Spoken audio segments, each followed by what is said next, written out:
Mortuary Files is presented in a question and answer format, featuring a retired licensed funeral director. This program explores the funeral service profession in depth, including funeral home practices, procedures, customer experiences, as well as real-world stories involving the families they serve. Some topics may be sensitive and may involve in-depth discussions of death, grief, and loss. Viewer discretion is advised. And now, here are your hosts of Mortuary Files, Rick and Randy. Hello, everyone. My name is Randy, and welcome to another episode of Mortuary Files. On my left is my brother. Could be on your right, but is my brother Rick, the funeral director. My name is Rick Davis, and I was a funeral director for over 35 years. I am retired now, but I was an embalmer, funeral director, and a crematory operator, and here to answer your questions. And like he said, that's my big brother Randy right over there. Yep. Now we got a little bit of an announcement. We've already said on another video, we have Patreon up and running. So if you like what we're doing here, we want you to like, subscribe, and comment. And we need your questions. Send questions. Your questions, because your questions are more personal to you, and the questions that I ask are just generic type questions. There's some questions that I have for them, but we want to hear your questions on what you would like us to talk about. Talk about life, death, what happens before, what happens after, anything you want to know. Now, what we also done, Rick, is I've set up, as I explained in another episode, we set up this little guide to 25 different ways that you can be laid to rest. And that is only available right now when it is available. It'll be available in a couple of weeks. By the time everybody sees this, it should be available. We're doing the final touches on it, but it will only be available to our Patreons and our VIP tier. And the VIP tier is $6 a month.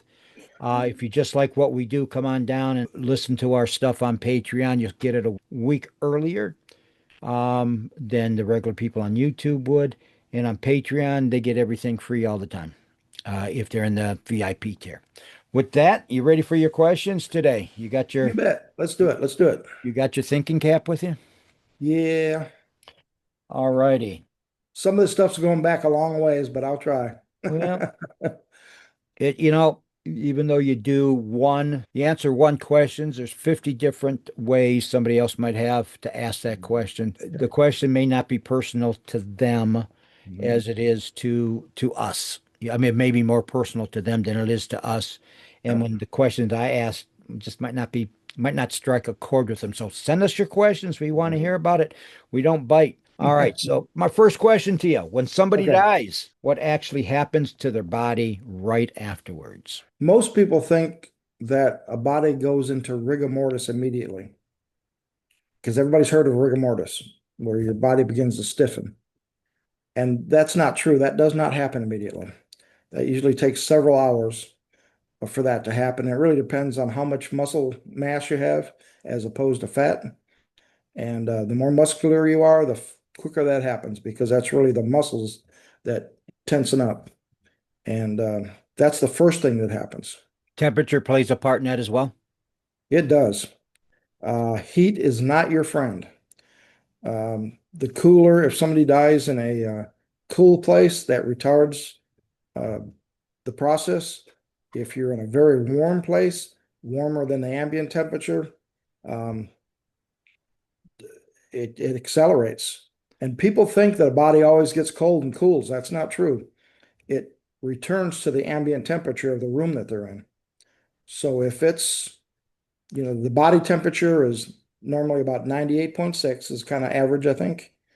If it's 106 in Arizona in August and you die outside, your body temperature is not going to go down. It's going to go up, because it's going to become 101 degrees or 106 degrees. It's going to take the outside temperature. You're right, the ambient temperature, wherever you are, the temperature around you. What are some of the things that happen physically? If I'm sitting there and somebody has died in front of me, what are some of the things that I might notice? If they were in a hospital bed, let me just say that, and you had access to actually look at them closely. If you looked at their eyes would become fixed and dilated. Their eyes would begin to get glassy and not clear. If you saw their feet, A lot of times their feet are an indicator that they're beginning the dying process, because the dying process isn't always just quick. Sometimes it is an actual process, and you could be dying over a matter of an hour or two or several hours. And a lot of times the feet is indicated first. Their feet will begin to turn real dark. The circulation in their feet starts to slow down, or it's not circulating in their feet before the rest of the body starts to die. Immediately afterwards, they become very limber. The rigor mortis, like we talked about earlier, that usually doesn't happen for a while, but immediately they become very flexible and limber. So it'd be like on TV when we see some of the characters picking up a hand to somebody and they pick it up, goes That's down. true. Immediately that you have to secure their arms and their legs, and that's why we use straps and stuff on a cot just to keep all their arms in and things. If somebody has just passed away, how long, and I know it's not an exact number, but how long before rigor mortis starts to show up, and what are the symptoms? Well, like I said before, it really depends on their body size, their makeup. If they're real muscular, it could start in 4 hours. That's fast for rigor mortis. What would I notice about rigor mortis if it's just starting as You won't be compared to, able you won't be able to move their arm will be in one position. You try to move it and it won't change. It'll okay, still be, you have, and that's one of the things that embalmers do is they basically have to give a person a not just a bath, but while they're bathing them, they give them a massage. And a massage would be to get their joints limber again and their fingers limber again so that they can be positioned. Because if you just take them the way they are, immediately after death, it'd be like this. You can't, so after you give them this massage during bathing, then you place their hands where you want them to be and position their head where you want it to be, close the eyes, close the mouth, that sort of thing. once a person goes into rigor mortis, does it ever stop? You Yes, it does. It's you only get temporary. Rigor mortis is not permanent forever. After rigor mortis, if a person was not embalmed, the end of rigor mortis becomes the beginning of decomposition. okay. So it's a stage you go through. However, if you're embalmed, then what you're feeling with that stiffness is no longer rigor mortis. It's the embalming chemicals that keep you firm, and that's what you're feeling after that. Because if you weren't embalmed, you'd get flexible again and begin the Okay. decomposition. If somebody came into you and said that we're just going to assume that it's a natural death, the Yep. coroner has released the body to you, Mhm. and so you pick up the body, you do what you need to do, but the family says we do not want her embalmed. Right. Are you able to have a viewing for somebody who's not going to be embalmed? It depends. But normally, yes, you can. They have a right to see the person, and we have put a lot of people out that were not embalmed and want to be embalmed, and they look great, no problem. Sometimes they look better than if they were embalmed, Okay, but so that's if usually a very small person that doesn't have a lot of moisture in their body. That's very thin. But if you're my size or bigger, and you die, we're mostly water. Our body's made up of water and a lot of different fluids, blood and saliva and all kinds of things, urine and all the things. And without being embalmed, a lot of those fluids begin to leak. okay, And so so embalming retards that leakage. if you did show somebody who was not embalmed, Mhm. I would assume that the funeral would be a shortened time. The funeral is No, only 45 minutes normally anyway. no, And I meant the whole showing process. So usually when you get a person, you get them. I just give a timeline. You get them on Tuesday. They're either ready for, if you're not busy, they're ready for viewing the next day or maybe the day after. And then there's usually a 3 days of viewing. instead of being embalmed, they would be placed under refrigeration.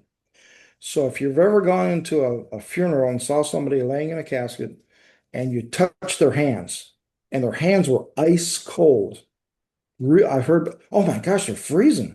Yeah. That's because they were in a refrigerator. So what would you do if I came in there and said, okay, I want a 3 day funeral, no embalming. What would you put them in a refrigerator at night? The whole time we'd bathe them and then keep them in the refrigerator until the morning of the service, dress them, place them in a casket, and then we keep them in refrigeration as long as possible. Okay, so let's say somebody wants a 3 day funeral. The first day, the second day, and then the committal to the cemetery. So They'd on the go back, yeah, they'd go back into the they refrigeration would at go night. back into the refrigerator. Yeah, Casket and all, you just take them. casket and all. But the refrigeration unit's that big. Oh, it's a walk-in cooler. It's not them little boxes that you see on TV, them little coroner's office, them little boxes The one where we had was where the bigger than drawers that. The slide one out. we had would probably hold 4 full-size caskets. Oh, so it's quite big. Mhm, All right, and then if I had walked up to a person who was just refrigerated mhm, and not embalmed, and mhm, I put my hands on their hand and I grabbed their hand, and mhm, I done it like with mom, I grabbed her hand, mhm, you know, and just curiosity, can it move? And it didn't move. But if I did that with somebody who was not embalmed mhm. and put out, chances are that hand could move. If rigor mortis hadn't started yet, then you could very easily touch that person and their hand would slip down. Yeah. Well, let's talk about someone because we touched on it earlier, someone who had a stroke. Yep. And we talked about our grandfather who had a Mhm. stroke.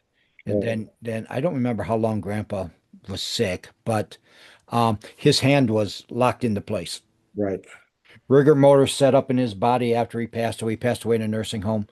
And then I guess, I don't know, but I'm assuming grandpa, this was been 77. 1977. So I'm assuming he was embalmed, but I don't know because I was He was. 77, I was He 22. he, he was. And so what happened to his hand? His Well, hand, because when I looked at him, his non-affected hand was over the top of the the hand that affected was hand usually paralyzed. curls up into a ball. And it's just not possible to straighten that. I mean, you could try, but if you tried to straighten it, you would break a finger, and it wouldn't stay there. It would want to go back, want to make a ball again. It would want to retract it because the ligaments and tendons are all atrophied and they're in that shape now. So basically, what you just said, when you did that, what we do is just place the good hand over top of that and kind of cover it. So there's really nothing you can do, really. And you wouldn't fight it unless you had to clean it or something. Right. And that would just, you might be able to get open just enough to maybe clean out from underneath it and but it would go right back. And I'm sure a lot of questions that come in from the viewers will be about their personal experiences, you know.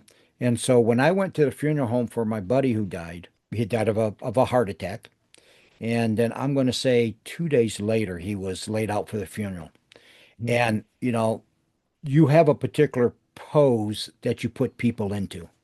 Hmm. So obviously, you put them into that pose because embalming makes the body stiff. Again, you said, right? It does. So if a person is laying in the coffin and the family member comes up, as I did to the funeral director, which I'll be honest with you, I wouldn't take a dog back to that funeral home. But Mhm. he was laying there in the coffin and his head was way tilted back and way over like this. Yeah. So when you walked up, you were looking inside his ear. For a heart attack victim, that shouldn't be the case. I don't know if he wasn't found for a while or whatever, Nope. but No, a he was. stroke victim might be in that position, but a heart attack victim should be straight up and down and just slightly tilted toward you so that you're looking at his face and not the side of his Right. face. No, he had a heart attack in the front room. The problem is once they are embalmed, if he was embalmed, and once they're in whatever position you get them in, that's it. The chemicals take over, and you can't change any of this. Even if you tried to move that back, it would move a little bit. It would want to go back the way it was. They wouldn't change it, and you know, You probably couldn't at that point.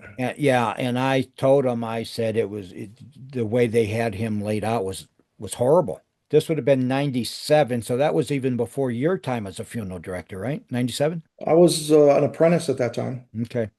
And I was in Tennessee when he passed away. And of course, he's just my friend. So I didn't have any, input into it. But Right. I know his wife was upset. And I people was remember upset. that. And if there's Yeah. an issue like that, if there's a problem when somebody's going to look different than the family, you know what families expect. And so that funeral director should have talked to the family ahead of time and say, we ran into a problem, we ran into an issue, whatever it was, and for some reason we're not able to position his head the way that it should be.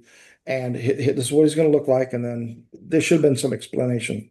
assuming that they were able to do whatever they needed to do with the body before they embalmed it, what would you think the reason his head would be like that? Inexperience of the embalmer? Yep, that was a bad embalming positioning. I Because mean, I think it's hard to judge, but because normally a heart attack victim, to be honest with you, that's the easiest person in the world to embalm. yeah, They usually look the best. They have the best blood flow. They have the best, they take the fluid has to be accepted by the body. And usually heart attack victims, that fluid, well, yeah. and I've heard you say it 101 times. He looked better than he did when he was alive.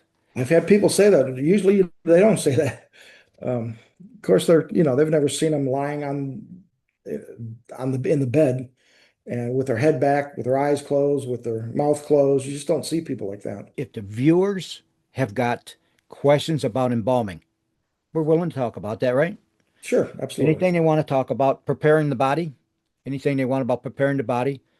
Yeah, there's a few things that I'd kind of go around gingerly. You don't, Well, of course. people ask questions, they don't really know what they're asking.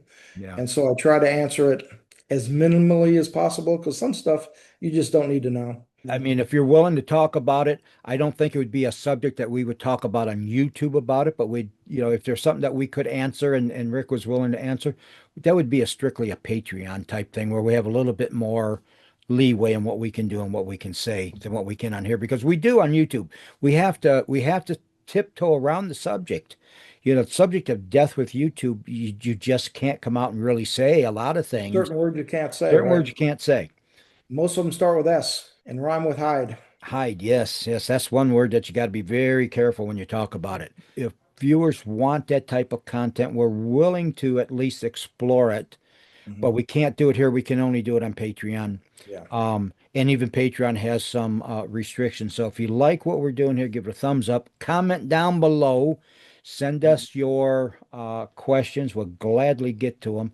And please consider supporting us on Patreon. You can go up to Patreon. We have 2 tiers up there. We're going to have a 3rd tier soon where you can get yourself a 20-minute one-on-one conversation with Rick as your personal guide Private.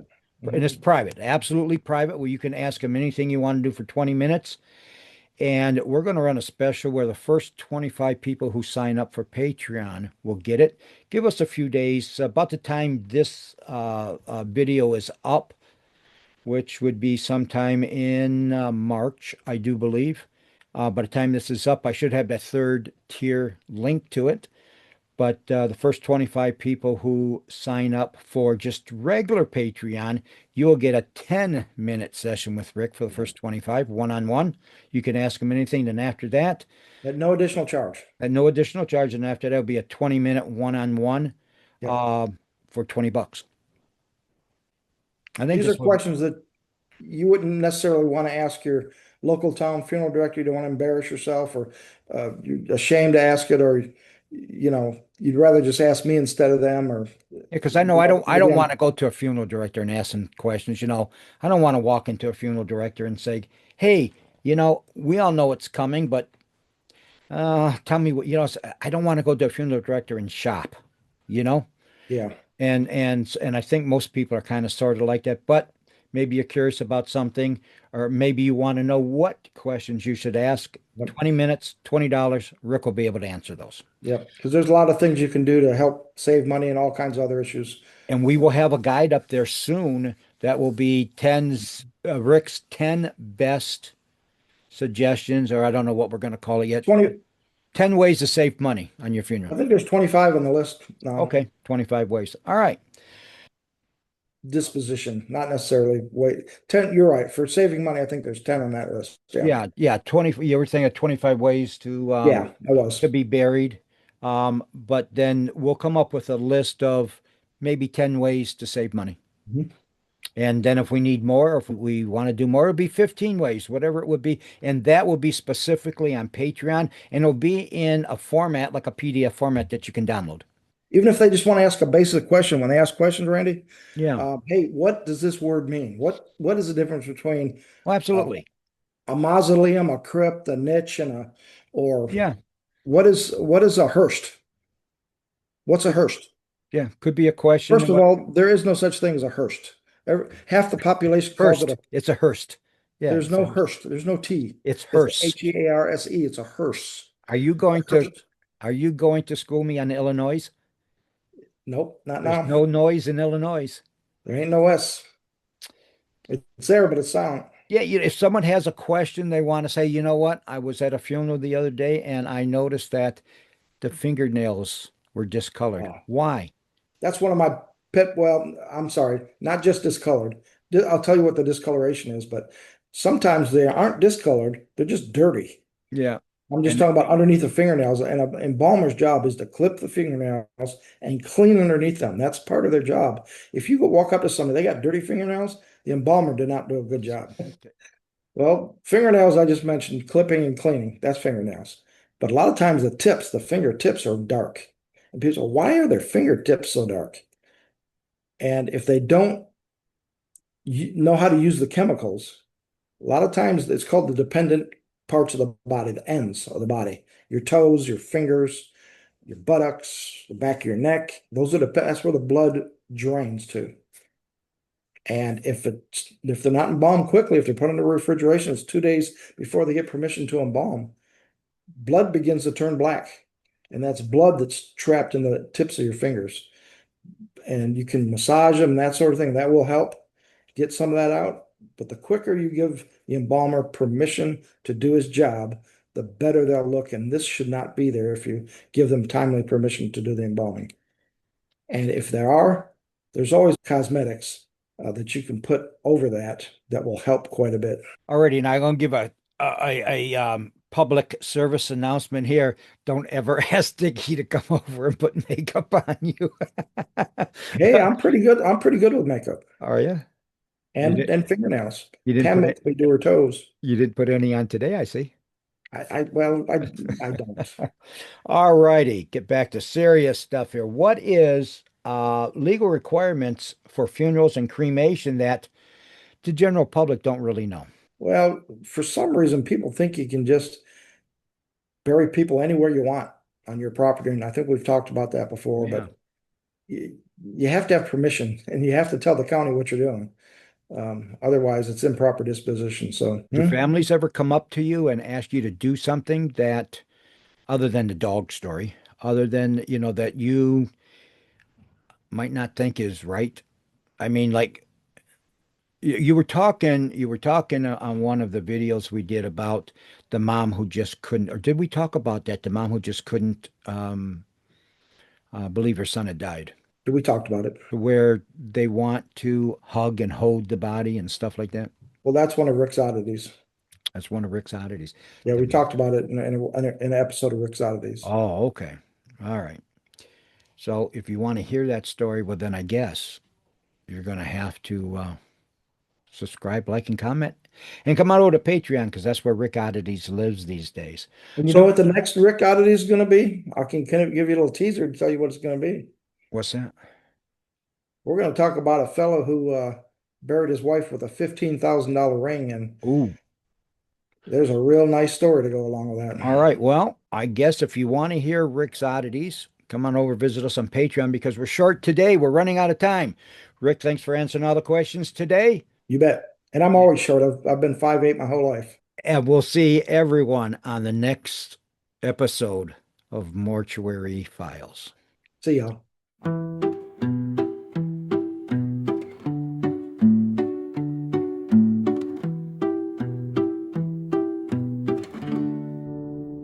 Don't you ever laugh as the hearse goes by, for you may be the next to die.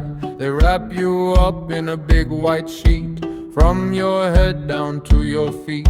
They put you in a big black box and cover you up with dirt and rocks. All goes well for about a week, until your coffin begins to leak. The worms crawl in, the worms crawl out. The worms play pinochle on your snout. They eat your eyes, they eat your nose. They eat the jelly between your toes. A big hungry worm with a rolling eye crawls in your stomach and out your eye. Your stomach turns a slimy green, and pus pours out like whipping cream. You spread it on on a piece of bread, and that's what you eat when you are dead.